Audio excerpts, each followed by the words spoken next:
प्रिय विद्यार्थियों नमस्कार। आज हम अर्थशास्त्र किसे कहते हैं, इसकी विषय वस्तु क्या है, इसकी परिभाषा कैसे समय के साथ बदलती रही है और इसका नेचर कैसा है। ये सारे विषय, इन सारे मुद्दों को इस वीडियो के माध्यम से डिस्कस करेंगे।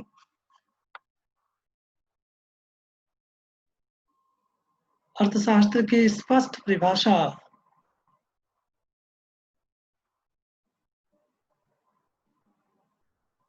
क्या है, ये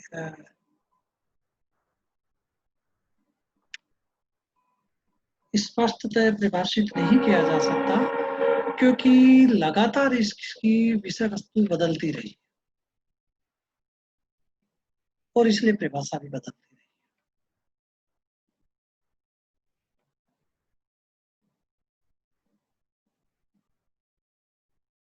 हम सब जानते हैं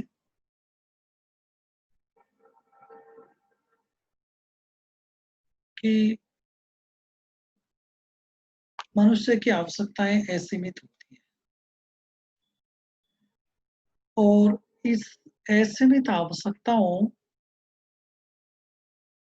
की पूर्ति करने के लिए संसाधन सीमित है।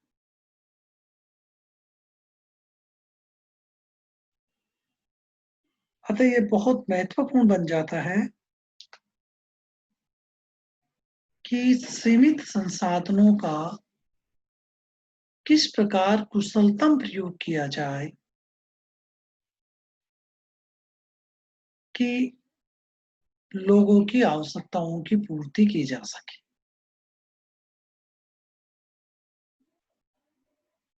यहाँ पर हम ये देखना चाह रहे हैं कि what is economics and what the key concepts that define the core idea in economics are. Economics क्या है, वो कौन से मूल सिद्धांत है, मूल कोर आइडियाज है जिसे इकोनॉमिक्स को डिफाइन किया जाता है, उसको एक शेप दी जा सकती है। दूसरा बिंदु हमारा इस वीडियो में रहेगा कि व्हाट मार्केट क्या है, which are the principle of market that make the economy, और बाजार के क्या नियम हैं और जिससे एक इकोनॉमी का निर्माण होता है, उसका एक संचालन होता है। और तीसरी महत्वपूर्ण बात, क्यों इकोनॉमिक्स को एक साइंस कहा जाता है और क्यों कर ये इकोनॉमिस्ट के बीच में एक ही विषय वस्तु पर अलग अलग मत क्यों आते हैं या असहमतियां क्यों बनती। ये तीन प्रमुख बातें आज हम इस वीडियो के माध्यम से देखना चाहेंगे। तो सबसे पहले देखें कि इकोनॉमिक्स, पहले मैं इसके माध्यम से बताऊंगा, इसी बात को बहुत अच्छी तरीके से पुनः एक बार हिंदी में रिपीट करूंगा।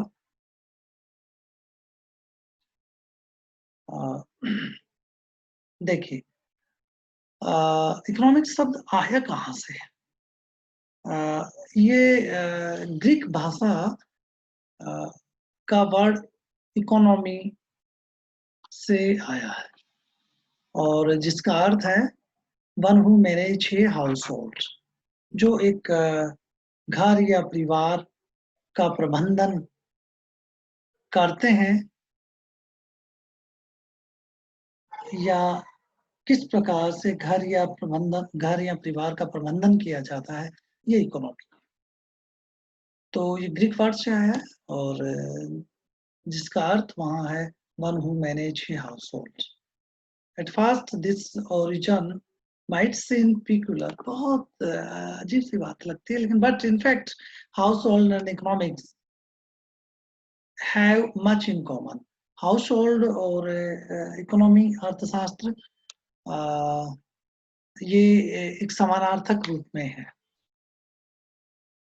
अब जानते हैं कि बहुत कॉमन सी बात है। इकोनॉमिक्स यहीं से है। इकोनॉमिक्स एक समाज विज्ञान है।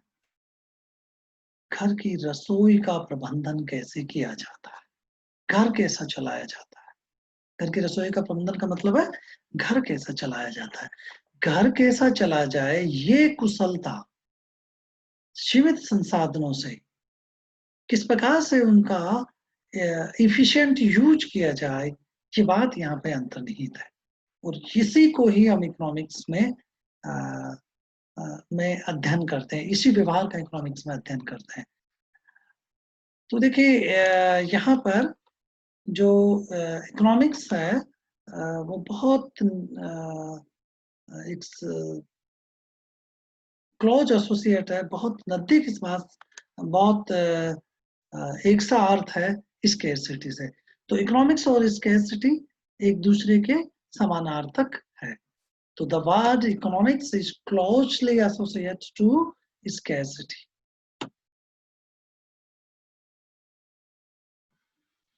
और economies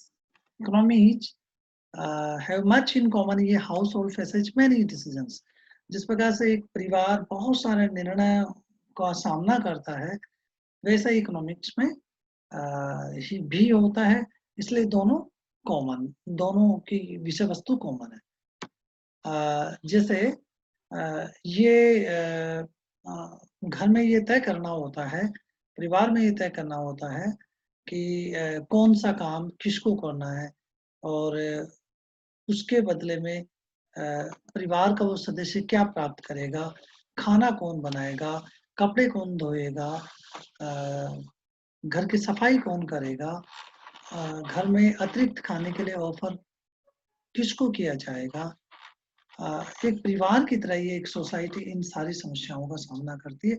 a society must decide what job will be done and who do them. कौन सा कार्य करना है और उस कार्य को कौन करेगा। जैसे आप देखते हैं कि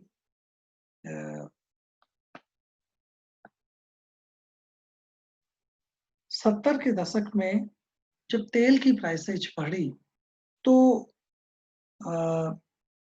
एनर्जी एफिशिएंट कार का प्रयोग किया जाने लगा। तो उपभोक्ता फ्यूल एफिशिएंट कार का उपयोग 70 के दशक में करता है। 90 के दशक में उपभोक्ता स्पोर्ट्स कार करता है क्योंकि टेक्नोलॉजिकल चेंजेज आ रहे हैं, लोगों की प्रेफरेंस बदल रही है, लोगों की इनकम बदल रही है। इसी प्रकार से कौन व्यक्ति हेल्थ केयर इंडस्ट्री में काम करेगा, कौन व्यक्ति कंप्यूटर इंडस्ट्री में काम करेगा, वो कौन से कारक है जो अमेरिका के संदर्भ में 80 के दशक में गरीब और अमीर के बीच में एक बड़ा आय में अंतराल होता है। और भारत की 70 के दशक के बाद में किस प्रकार से सोसाइटी में क्लास, इकोनॉमिक क्लास गैप बनता है।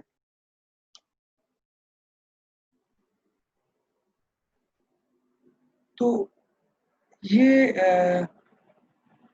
किस प्रकार से चॉइसेज का निर्माण होता है एक सोसाइटी में और चॉइसेज किस प्रकार से संसाधनों का आवंटन करने को प्रभावित करती है, ये सारी चीजें हम इकोनॉमिक्स के अंतर्गत देखेंगे और आगे जाकर के हम इसको देखेंगे। लेकिन 5 बड़े कॉन्सेप्ट्स है जो महत्वपूर्ण भूमिका निभाते हैं और ये क्या है देखिए। पहला है ट्रेड ऑफ। एक को बढ़ाने पर दूसरे को घटाना पड़ता है। संसाधन सीमित है, अब सीमित संसाधनों का किसी एक उपयोग में ज्यादा प्रयोग करते हैं तो दूसरे प्रयोग में उसका उपयोग घटाना पड़ता है।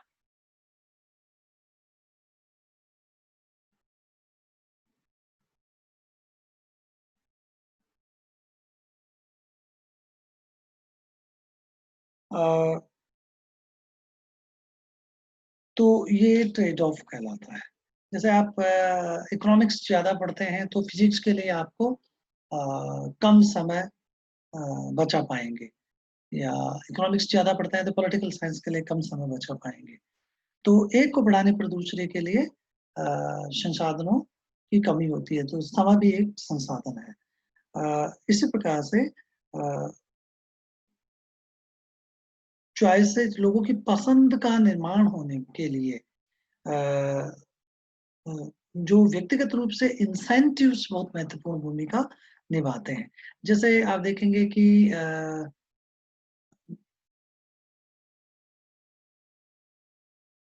आईफ़ोन की तुलना में मोटोरोला अपना एक फ़ोन लॉन्च करता है जो आईफ़ोन की तुलना में सस्ता है।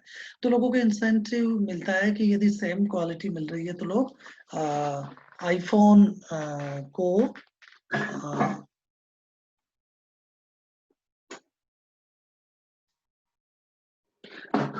आईफ़ोन की तुलना में वह मोटोरोला फ़ोन का उपयोग करें। तो ये तय करता है कि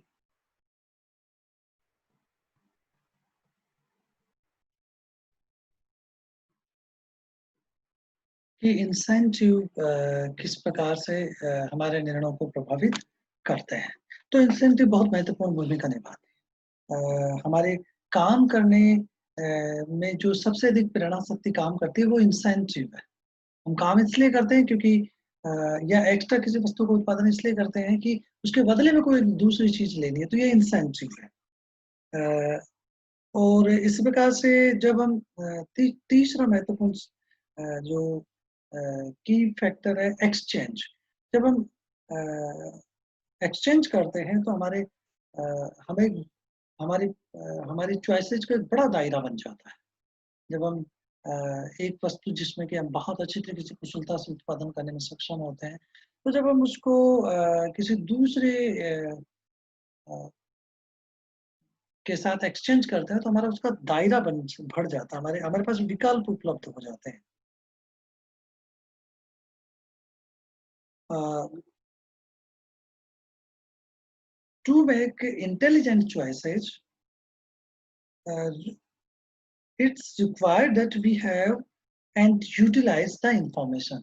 तो चौथी महत्वपूर्ण बात है कि इंफॉर्मेशन हमें विवेकपूर्ण निर्णय लेने के लिए इंटेलिजेंट निर्णय लेने के लिए हमें सूचनाएं होना जरूरी है। यदि हमें सूचना नहीं होगी तो हम निर्णय नहीं ले पाएंगे। जैसे हमें अ,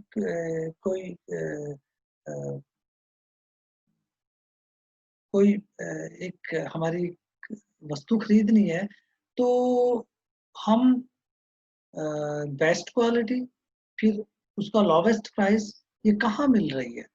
ये सूचना हमें जब तक नहीं होगी तो हम निर्णय नहीं ले पाएँगे। हम और दूसरा है वितरण। चॉइसेस से अ अ, लोगों की क्या पसंद है, अर्थव्यवस्था में वो उत्पादन किया जाता है। उस वस्तु को उत्पादन करने में संसाधन लगते हैं। तो और जो संसाधन उस वस्तु के उत्पादन में लगते हैं, उनको आय प्राप्त होती है। तो हमारी चॉइसेज ये तय करती है कि किन वस्तुओं का उत्पादन करना है, कहाँ रोज़गार मिलेगा, लोगों की आय कितनी होगी, आय का वितरण कैसे होगा, क्योंकि ये सब चीज़ें लोगों की किसी वस्तु या वस्तु समूह के प्रति उनकी पसंद पे निर्भर करता है। तो 5 बड़े फैक्टर है जो हमारे चॉइसेस को निर्माण करने में महत्वपूर्ण भूमिका निभाते हैं। ट्रेड ऑफ, दूसरा इंसेंटिव, तीसरा इन्फॉर्मेशन, चौथा एक्सचेंज और पाँचवाँ डिस्ट्रीब्यूशन। तो ये 5 चीज़ें हैं जो अ, महत्वपूर्ण भूमिका निभाती है अ, चॉइसेस के निर्माण करने में, हमारी पसंद का निर्माण करने में। अ,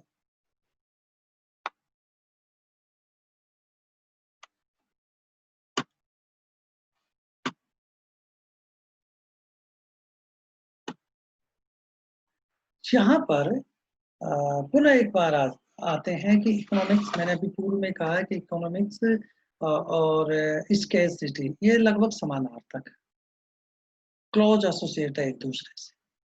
तो पहले देखिए स्कैरसिटी कहते किसे हैं, यहीं से इकोनॉमिक्स की परिभाषा निकल करके आएगी।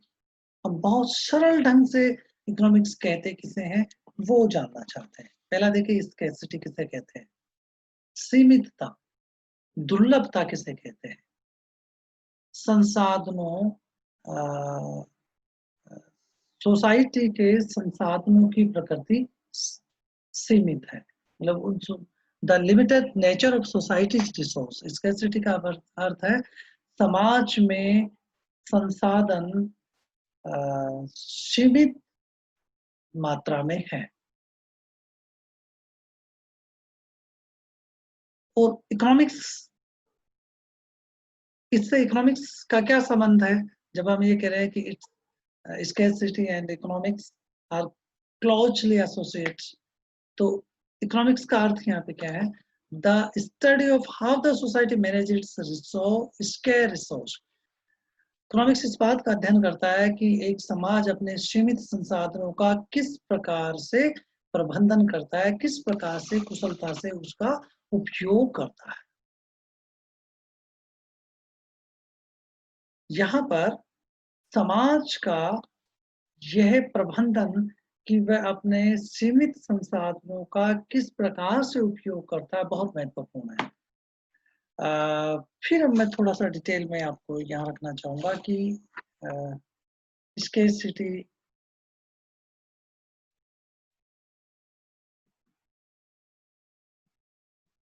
स्कैरसिटी का अर्थ क्या है। Scarcity means the society has limited resource and therefore cannot produce all goods and services people wish to have. Scarcity का अर्थ है समाज के संसाधनों की सीमितता। इस कारण से, चूंकि समाज में संसाधन सीमित है, इस कारण से अर्थव्यवस्था में उन समस्त वस्तुओं में सेवाओं का उत्पादन नहीं किया जा सकता जिसे लोग चाहते हैं। यानी लोगों की आवश्यकताएं सीमित है, लेकिन सीमित आवश्यकताओं की पूर्ति इस सीमित संसाधन सीमित होने के कारण योग के कारण नहीं की जा सकती। तो संसाधन सीमित के संदर्भ में लोगों की असीमित आवश्यकताएं हैं, उन असीमित आवश्यकताओं की पूर्ति करने के लिए संसाधन सीमित है। हम वह प्रत्येक वस्तु एवं सेवाओं का उत्पादन नहीं कर सकते, उन प्रत्येक वस्तु एवं सेवाओं का उत्पादन नहीं कर सकते जिसे लोग चाहते हैं। ये बिल्कुल वैसे ही बात है जैसे कि एक परिवार परिवार के समस्त सदस्यों को, प्रत्येक सदस्यों को वो सब चीजें नहीं उपलब्ध करा सकता जो वो चाहता है। बिल्कुल इसी प्रकार से सोसाइटी की बात है कि एक सोसाइटी वो स्तर प्रत्येक व्यक्ति को नहीं उपलब्ध करा सकता जो उसकी अभिलाषा है। तो देखिए फिर मैं इसको रिपीट कर रहा हूँ, just a house hold can not give every member everything he C wants. एक परिवार के हर सदस्य को वो हर चीज नहीं दे सकता जो वो चाहता है। इसी प्रकार से एक सोसाइटी व्यक्तिगत रूप से उस व्यक्ति के हाईएस्ट जीवन की सुख सुविधाओं को नहीं उपलब्ध करा सकता जो वो प्राप्त करना चाहता है, जो उसकी आकांक्षा है, अभिलाषा है। तो इस संदर्भ में संसाधन सीमित है।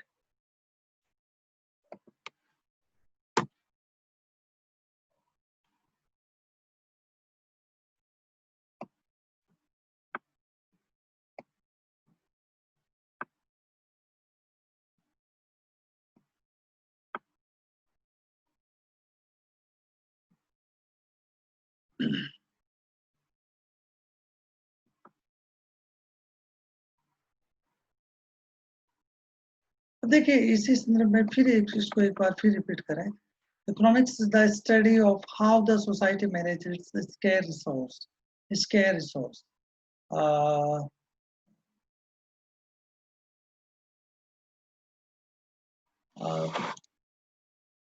समाज में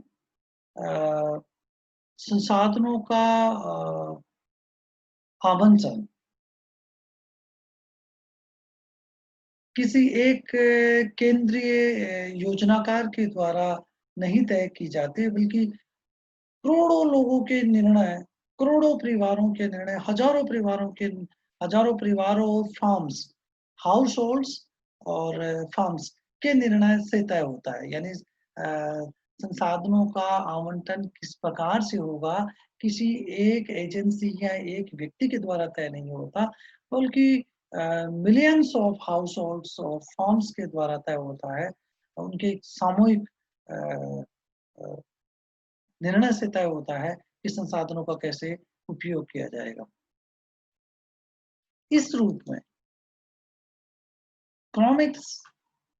इकोनॉमिस्ट देयरफॉर स्टडी, तो अर्थशास्त्री ये अध्ययन करता है कि how the people make decisions, लोग निर्णय किस प्रकार से करते हैं, हाउ मच दे वर्क, वो कितना काम करते हैं, व्हाट दे बाय, वो क्या खरीदते हैं, हाउ मच दे सेव, कितना बचाते हैं, how they invest their savings, अपनी बचत को कैसे निवेश करते हैं।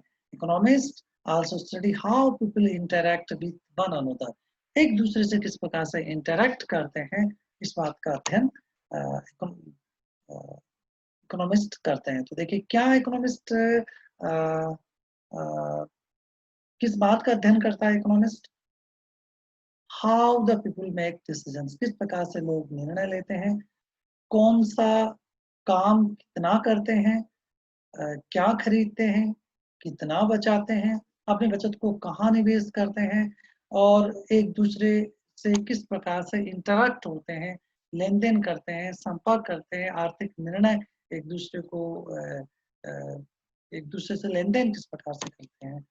ये तो देखिए यहाँ पर इकोनॉमिक्स को समझने के लिए मैं फिर बहुत सरल रूप से आगे आऊँगा, लेकिन 10 इकोनॉमिक्स के प्रिंसिपल्स हैं, वो हम एक बार बहुत सरल ढंग से देखें।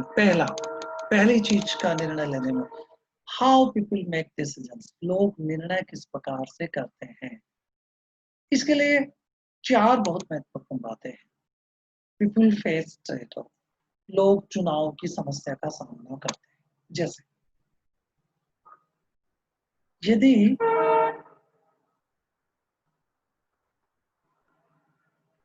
गेहूं का ज्यादा उत्पादन किया जाता है, क्योंकि एक किसान के पास खेत सीमित मात्रा में, गेहूं का ज्यादा उत्पादन किसान करता है, तो उसे सरसों के लिए कम एरिया ऑफ लैंड उसके पास उपलब्ध होगा। तो एक को बढ़ाने पर दूसरे में कमी करनी पड़ती है। जैसे आप इकोनॉमिक्स के लिए बहुत ज्यादा समय लगाते हैं, तो आप पॉलिटिकल साइंस के लिए कम समय आपके पास रह जाता है। तो पीपल फेस ट्रेड ऑफ, ऐसा क्यों करना पड़ रहा है, क्योंकि सीमित है। जैसे हम पहले बात कर रहे थे कि एग्रीकल्चर के संदर्भ में यदि गेहूं का ज्यादा उत्पादन करना चाहते हैं, तो सरसों या अन्य दूसरी फसल के लिए कम भूमि, कृषि योग्य भूमि उपलब्ध रहती है, क्योंकि कृषि योग्य भूमि सीमित है। तो स्कैरसिटी है, सीमितता है। इस सीमितता के कारण पीपल फेस ट्रेड ऑफ, लोगों को चुनाव का सामना करना पड़ता है। एक को बढ़ाना होता है तो दूसरे में को कमी करना पड़ता है। दूसरी बात, इसी में ये बात निकल करके आती है, the cost of something is what you give up to get it, जो कुछ आप प्राप्त करना चाहते हैं उसकी लागत आपको त्याग के रूप में करनी पड़ेगी। आप जो कुछ प्राप्त करना चाहते हैं उसके बदले में क्या त्याग करते हैं, ये हमारे किसी जो प्राप्त कर रहे हैं उसकी एक प्रकार की लागत है। तो हम इसको कह सकते हैं कि ये अवसर लागत है। तीसरी बहुत महत्वपूर्ण, rational people think at margin, व्यक्ति हर अपने निर्णय में हर उस बिंदु का विश्लेषण करता है, उस मार्जिन पॉइंट पे जाकर के विश्लेषण करता है और फिर विवेकशील निर्णय लेता है कि किस अ, अ, को अ, पसंद करने से क्या हमें स्थिति का सामना करना पड़ रहा है और क्या हमें हम किसी एक विषय वस्तु को चुनते हैं या एक वस्तु का चुनाव करते हैं, तो इसके पीछे क्या कारण है? जैसे हम ये कहें कि किसान गेहूँ का अधिक उत्पादन करना चाहता है, तो गेहूँ का उत्पादन सरसों की तुलना में अधिक उत्पादन क्यों करना चाहता है? इसका मतलब ये है कि वह ये देखता है कि गेहूँ पे प्रति हेक्टर उत्पादन ज़्यादा है और उसकी कीमत ज़्यादा है। इसके कारण वह ज़्यादा आय प्राप्त करता है, तो उसका विवेकशील निर्णय है। क्या वो कम की बजाय ज़्यादा को प्रेफ़र करता है? तो पहला, हाउ पीपल मेक डिसीज़न्स, लोग निर्णय कैसे करते हैं? पहला, उसको ट्रेड ऑफ का सामना करना पड़ता है। दूसरा, एक को बढ़ाने की लागत दूसरों को त्यागने के रूप में है। तो ये एक प्रकार से अवसर लागत है। तीसरा, वो विवेकपूर्ण निर्णय लेता है, कम की बजाय ज़्यादा को प्रेफ़र करता है। यहीं पर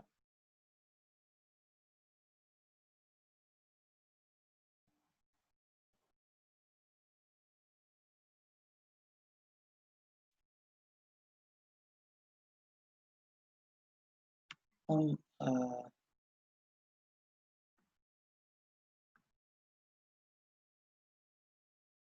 ये हम देख चुके हैं। अ, पीपल रिस्पॉन्ड टू इंसेंटिव, लोग इंसेंटिव प्रेरणा के प्रति, उसको क्या इंसेंटिव मिल रहा है, के प्रति रेस्पॉन्ड करते हैं, के प्रति उत्तरदायी के से निर्णय करते हैं। पीपल रेस्पॉन्ड, उसके प्रति निर्णय करते हैं, इंसेंटिव से प्रेरित होकर के अपने निर्णय लेते हैं। जैसे हम खेती के संदर्भ में बात कर रहे थे कि गेहूं का उत्पादन करने से ज्यादा आय प्राप्त होगी, तो गेहूं का उत्पादन का निर्णय करेगा, उसके प्रति वो रेस्पॉन्ड करेगा। ये यहाँ पर मान करके चला जा रहा है। पांचवी चीज देखें,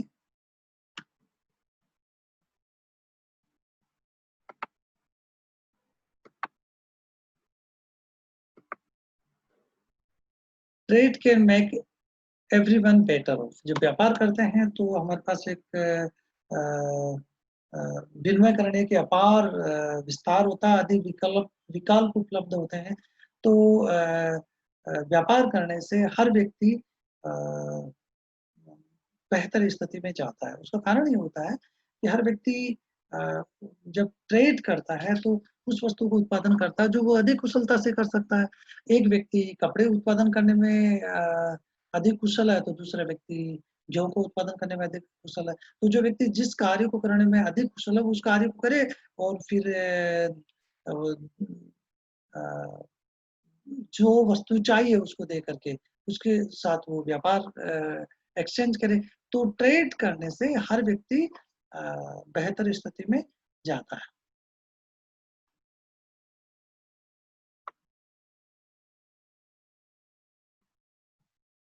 तो ये था हाउ पीपल इंटरैक्ट। पांचवा, छठी चीज देखिए, market are usually a good way to organise the economic activity. सामान्यतया बाजार आर्थिक क्रियाओं को ऑर्गेनाइज करता है, उसको तय करता है कि कौन सी आर्थिक क्रियाएं करनी है, बाजार ही तय करेगा। जैसे आप देखेंगे कि अभी आईआईटी का जो के लिए जो एग्जाम हुई है, एडवांस, जेई एडवांस, तो वहाँ जो टॉपर्स है उनकी चॉइस यदि कंप्यूटर साइंस है और बॉम्बे आईआईटी का वो चयन करते हैं, तो ऐसा वो क्यों कर रहे हैं? ऐसा वो इसलिए कर रहे हैं क्योंकि बाजार में कंप्यूटर साइंस की मांग सबसे अधिक है और जो आईआईटी बॉम्बे से पास आउट है उसकी बाजार में सबसे अधिक उस प्रोडक्ट की सबसे अधिक मांग है, उस रिसोर्स की, उस मानव संसाधन की सबसे अधिक मांग है, तो लोग कंप्यूटर साइंस का चयन करते हैं। तो यहाँ पर बाजार तय कर रहा है, क्योंकि कंप्यूटर साइंस में सबसे अधिक आय होती है, सबसे अधिक पैकेज मिलता है, तो लोग कंप्यूटर साइंस का चयन करते हैं। तो ये बाजार तय कर रहा है, क्योंकि कंप्यूटर तय कर रहा है पूरी दुनिया के लेन-देन और पूरी दुनिया के व्यवहार और पूरी दुनिया के वो कंप्यूटर सबसे अधिक लोगों के जीवन का हिस्सा बन चुका है। 7वीं चीज़, government can improve sometimes improve market outcomes. कभी-कभी जब बाज़ार सही निर्णय नहीं ले पाता है, बाज़ार में कई बार ऐसे ऑब्स्टेकल आते हैं, जहाँ बाज़ार निर्णय नहीं ले पाता है, विशेष रूप से जहाँ लोगों की प्रेफ़रेंस प्रकट नहीं हो पाती है, वो का पता नहीं लग पाता है प्रेफ़रेंस का, या पब्लिक गुड्स है, वहाँ पर सरकार अ यदि हस्तक्षेप करती है कभी-कभी, तो बाज़ार को सुधारा जा सकता है। बाज़ार में जो अ, स्थितियाँ पैदा होती है, उसको सुधारा जा सकता है। अ, अब जो 7 हमने जो नियम पढ़े थे, कोर आइडियाज़ पढ़े थे, उसके साथ ये देखें, how the economy as a whole work. एक अ, पूरे पूर्ण रूप से अर्थव्यवस्था काम कैसे करती है? इसको समझने के लिए ये 3 अ, रूल हमें समझने होंगे। पहला, अ, ये countries standard of living depend on its achieve whole work ability to produce uh, goods and services. एक लोगों के जीवन स्तर इस बात पर, किसी भी देश के लोगों का जीवन स्तर इस बात पर निर्भर करता है कि लोग कितनी एबिलिटी से, कुशलता से वस्तुओं एवं सेवाओं का उत्पादन करते हैं। एक समाज जितनी कुशलता से सीमित संसाधनों का उपयोग करता है, उस समाज का उतना ही लिविंग स्टैंडर्ड बढ़ता है। तो एक समाज का लिविंग स्टैंडर्ड इस बात पर निर्भर करता है कि एक सोसाइटी अपने सीमित संसाधनों को किस प्रकार कुशलता से उपयोग करता है। अ, दूसरी बात, अ, जब कभी अर्थव्यवस्था में सरकार ज़्यादा मुद्रा की पूर्ति कर देती है, तो कीमतें बढ़ती है। Prices rises when the government prints too much money. अ,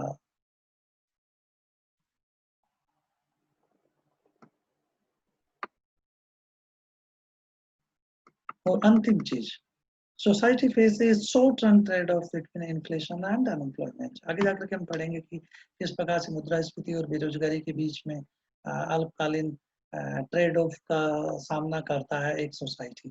तो ये सारे बिंदु थे जो हमने यहाँ देखा कि वो कौन से 10 प्रिंसिपल्स हैं अ, जिससे इकोनॉमी काम करती है। और अगला देखें कि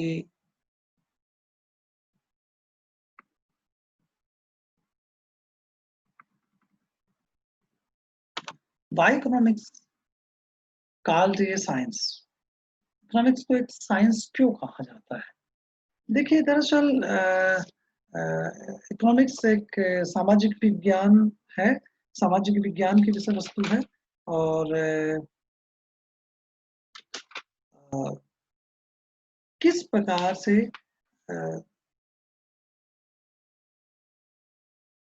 लोग डिसीजंस लेते हैं और इंसेंटिव से प्रेरित होते हैं।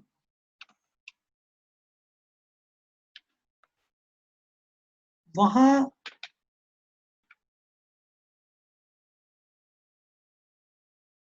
जो इकोनॉमिक्स में एक चुनाव की सामाजिक समस्याओं का साइंटिफिक व्यू ऑफ टेम्परामेंट से उसका विश्लेषण किया जाए। देखिए, मैं फिर इस बात को रिपीट कर रहा हूँ। Economics is a social science. अर्थशास्त्र एक सामाजिक विज्ञान है। सामाजिक विज्ञान के रूप में सामाजिक समस्याओं, चुनाव की एक सामाजिक समस्या, चुनाव की सामाजिक समस्या क्या है?